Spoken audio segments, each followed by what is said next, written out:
Mga taguang setting sa Facebook na hindi mo pa alam. Mga taguan na sa akin mo lang malalaman. Halika, turuan kita ng tips.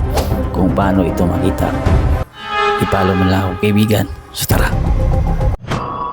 Buksan ang iyong Facebook account. Tap itong 3 lines. Tap itong friends. I-tap itong see all.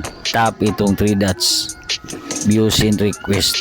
Dito makikita ang tagong settings kung sino-sino ang sinisindan natin ng friend request.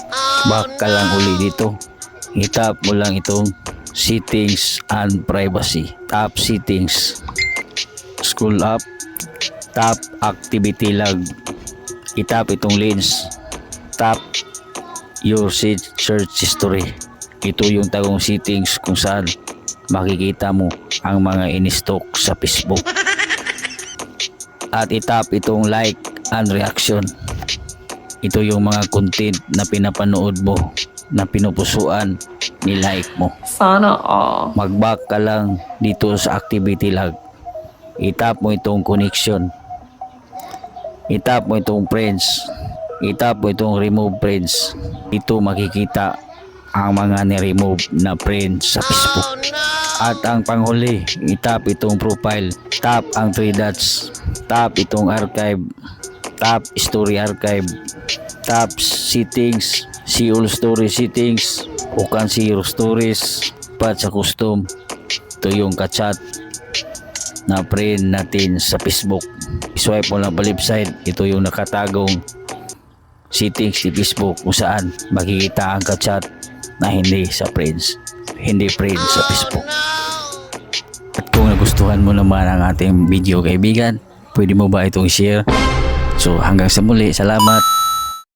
Gusto mo bang i-private ang iyong mga photos doon sa Facebook? Interesado ka? Sundan mo lang ito. Let's go. Buksan ang Facebook. I-tap tong profile. Tinanapin mo lang dito sa baba yung photos at i-tap. Then halimbawa ito, i-tap mo lang itong 3 dots. Then edit post privacy.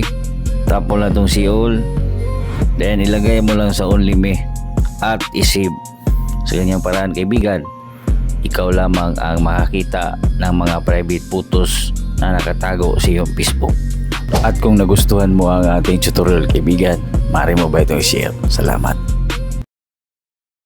Gusto mo rin bang malaman kung may sikretong Facebook account ang iyong partner o kaya ang iyong jowa? So halika, turuan kita ng tips kung paano ito malaman. Let's go. Buksan ang Chrome browser ng iyong phone. I-search mo lang sa tab bar ang Find My Account. At kung na-type mo na ang Find My Account, piliin mo lang yung Forgot Password sa Facebook. At itap mo lang yung Forgot Password Can't Login. Dito sa Find Your Account, ilagay mo lang yung cellphone number niya, kaibigan, ng sakto at kompleto. At pagkatapos mo malagay, itap mo lang yung continue. At ito na lalabas ang mga sikretong Facebook account na ginagamit. Gamit lamang ang kanyang phone number. At kung nagustuhan mo ang ating tutorial, kaibigan, maaari mo ba itong i-share? Salamat.